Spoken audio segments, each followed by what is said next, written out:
सावधान कर दे, भ्रम और अफवाह को दूर कर दे। नमस्कार, मैं हूं आलोक सांडिल्य। आप देख रहे हैं खबरों की हकीकत सीमांचल न्यूज।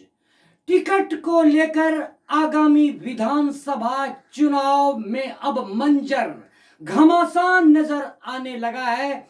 उम्मीदवारी को लेकर नेता कार्यकर्ता काफी जोश में दिख रहे हैं और विभिन्न राजनीतिक पार्टियों के समक्ष विभिन्न विधानसभा सीटों से बायोडाटा नेताओं के पहुंच चुके हैं और राजनीतिक पार्टियां भी अब गठबंधन के आधार पर टिकट देने की तैयारी में है। इसी क्रम में सीमांचल न्यूज टीम के द्वारा संभावित उम्मीदवारों से संपर्क किया जा रहा है। इसी क्रम में कांग्रेस कामगार के वरीय नेता राजेश गुरनानी से सीमांचल न्यूज टीम ने एक खास मुलाकात की। राजेश गुरनानी ने सीमांचल न्यूज को दिए गए साक्षात्कार में बताया, चुनाव जीतते हैं तो मुझे एक बात और स्पष्ट समझ ले कि मुझे काम करने के लिए चुनाव जीतने की आवश्यकता नहीं है, बिल्कुल नहीं है। अगर हम चुनाव जीत के काम करना चाहते हैं तो हमारे जैसा कोई स्वार्थी न कोई था न कोई होगा। कोई भी नेता अगर ऐसा कहता है कि हमको चुनाव जिता दो, हम चुनाव जीत के ऐसा करते हैं, तो इसका मतलब है कि उसके अंदर में स्वार्थ बढ़ा हुआ है।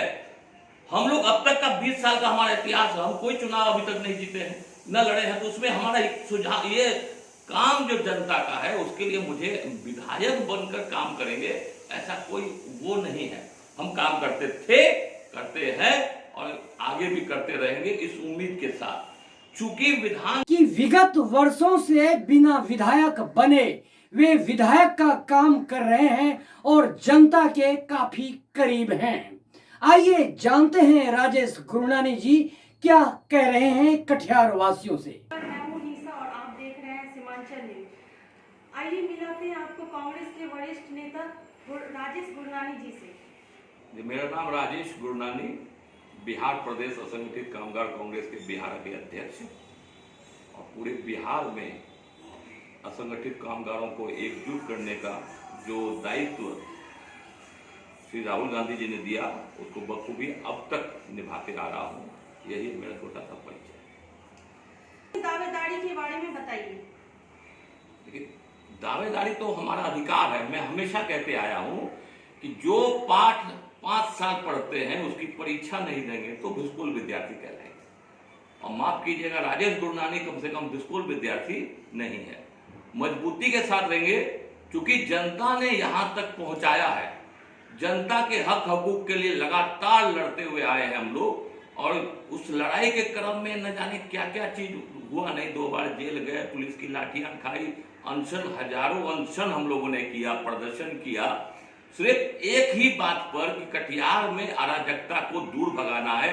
कटिहार में जो हमारी जन्मभूमि है, जिसने हमको पैदा किया, पाला पोसा, आगे बढ़ाया, तो ये वक्त है उस कर्ज को उतारने का। ये कर्ज मान करके हम लोग अपने वफादारी का कर्ज, अपने जवानी का कर्ज और कटिहार को आगे बढ़ाने का जो हमारा सपना है उसको लेकर के हमने कटिहार विधानसभा क्षेत्र से दावेदारी की है और हमेशा लगातार पार्टी के बैनर पर भी हो, कटिहार के मुद्दों को हम लोग दिल्ली तक उठाते आए हैं।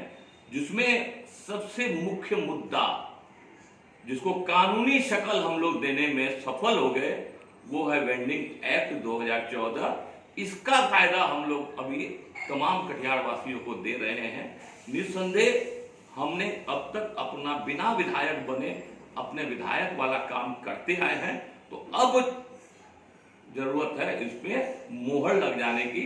जनता भी तैयार है, पार्टी भी तैयार है और मुझे लगता है कि चौथा स्तंभ होने के नाते आपकी मीडिया भी तैयार है। इसलिए गुरनानी साहब, कटिहार के विकास के लिए आप क्या क्या करना चाहेंगे अगर आप चुनाव जीतते हैं तो? दोनों प्रश्न चिन्ह वाला प्रश्न है आपका। चुनाव जीतते हैं तो मुझे एक बात और स्पष्ट समझ ले कि मुझे काम करने के लिए चुनाव जीतने की आवश्यकता नहीं है, बिल्कुल नहीं है। अगर हम चुनाव जीत के काम करना चाहते हैं तो हमारे जैसा कोई स्वार्थी न कोई था न कोई होगा। कोई भी नेता अगर ऐसा कहता है कि हमको चुनाव जिता दो, हम चुनाव जीत के ऐसा करते हैं, तो इसका मतलब है कि उसके अंदर में स्वार्थ बढ़ा हुआ है। हम लोग अब तक का 20 साल का हमारा इतिहास है, हम कोई चुनाव अभी तक नहीं जीते हैं, न लड़े हैं, तो उसमें हमारा एक सुझाव, ये काम जो जनता का है उसके लिए मुझे विधायक बनकर काम करेंगे ऐसा कोई वो नहीं है। हम काम करते थे, करते हैं और आगे भी करते रहेंगे इस उम्मीद के साथ। चूंकि विधानसभा का बात है, कटिहार विधानसभा है, तो कटिहार विधानसभा बहुत छोटा नहीं है, इसको दोनों ही अर्थों में लिया जाना चाहिए। कटिहार विधानसभा शहरी क्षेत्र से आता है, कटिहार विधानसभा ग्रामीण क्षेत्र से आता है, और दोनों की समस्याएं अलग अलग है। शहरी क्षेत्र में जो समस्या है जल जमाव की, शहरी क्षेत्र में जो समस्या है व्यवस्थितीकरण की, शहरी क्षेत्र में समस्याएं हैं वेंडिंग जोन की, शहरी क्षेत्र में समस्याएं हैं बेरोजगारी की, शहरी क्षेत्र में समस्याएं हैं छोटे छोटे परेशानियां जो लगातार लोगों के बीच आ रही है, जनप्रतिनिधि उदासीन है, इन सबों को आगे बढ़ाते हुए, दूर करते हुए ग्रामीण क्षेत्र की अलग परिभाषाएं हैं, अलग परिवेश है।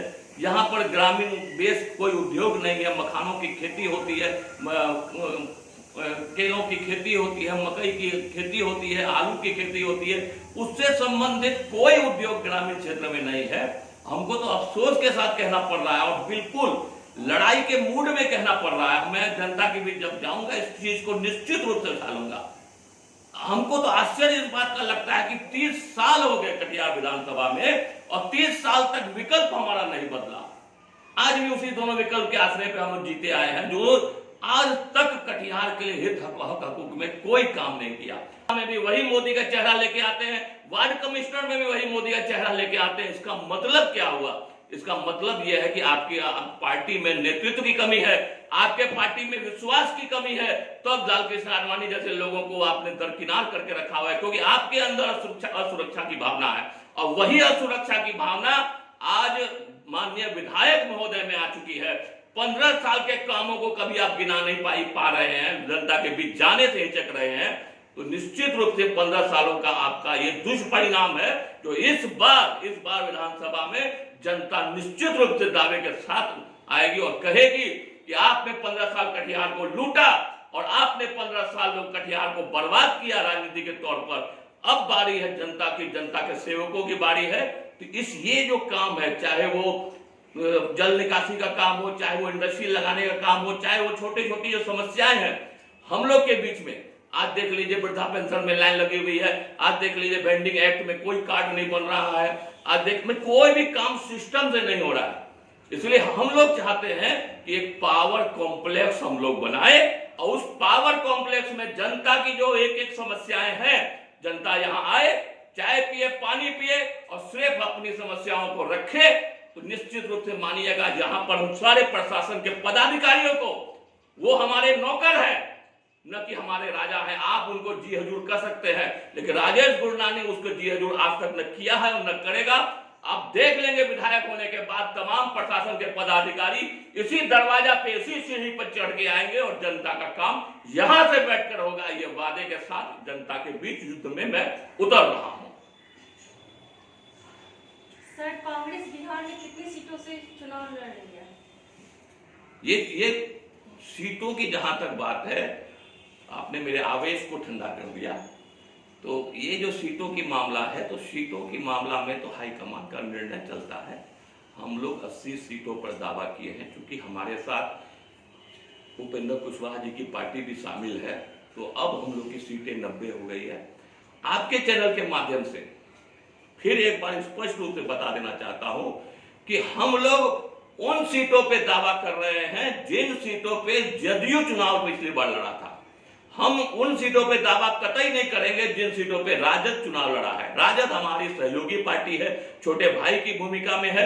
निश्चित रूप से राजद को भी मजबूत करने में हमारा सहयोग रहेगा, लेकिन उन सीटों पर हमारा दावा निश्चित रूप से बनता है जिन सीटों पर पिछले चुनाव में जदयू लड़े थे। और माफ कीजिए, कटिहार सीट में भी पिछली बार जदयू लड़े थे, इसीलिए कटिहार सीट का भी दावा कांग्रेस का है, कांग्रेस का था, है और बरकरार रहेगा। ये इसी सब बातों को लेकर के हम लोग पार्टियों में भी जा रहे हैं, तमाम सम्मेलन आ रहे हैं, हमारे 2 पर्यवेक्षक आ गए कटिहार में, और निश्चित रूप से वो भी हमारी बातों से सहमत है और कटिहार सीट महागठबंधन में कांग्रेस लड़ने जा रही है, इस बात की मैं पूरे पुख्ता तौर पर, यकीनी तौर पर इस बात को मैं आपके बीच रखता हूं।